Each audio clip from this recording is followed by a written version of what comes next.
Russia has seized on cracks within the West.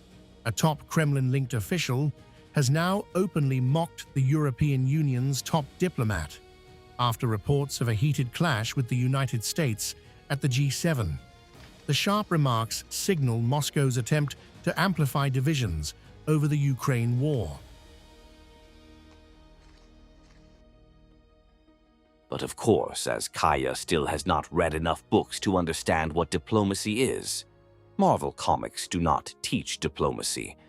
The EU needs better educated bureaucrats. The energy crisis will provide additional and ample education. The jibe came after reports of a tense verbal exchange between EU Foreign Policy Chief Kallas and US Secretary of State Marco Rubio, an encounter that has exposed growing friction within Western allies over how to deal with Russia.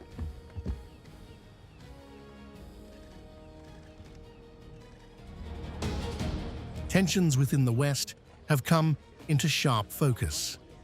At a high-stakes G7 foreign ministers meeting in France, US Secretary of State Marco Rubio and EU Foreign Policy Chief Kallas reportedly clashed over Washington's approach to the Russia-Ukraine war.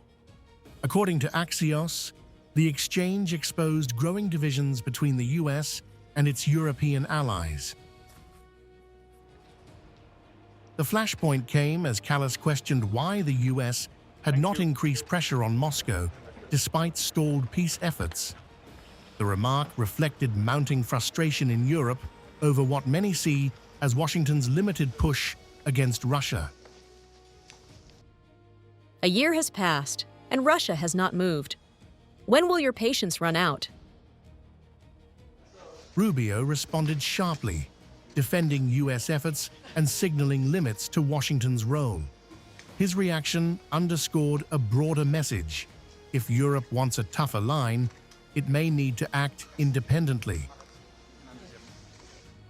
We are doing everything we can to end the war. If you think you can do it better, please, we will step aside.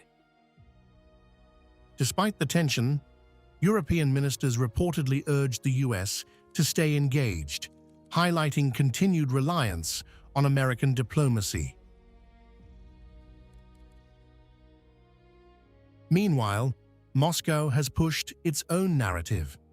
Russian Foreign Minister Sergei Lavrov claimed Washington is already working to secure Kyiv's acceptance of prior US-Russia understandings, while blaming Europe for prolonging the conflict. The U.S. side is doing everything in its power to secure Kiev's agreement. The prolongation of the conflict is largely explained by this subversive policy of the European Union and NATO leadership.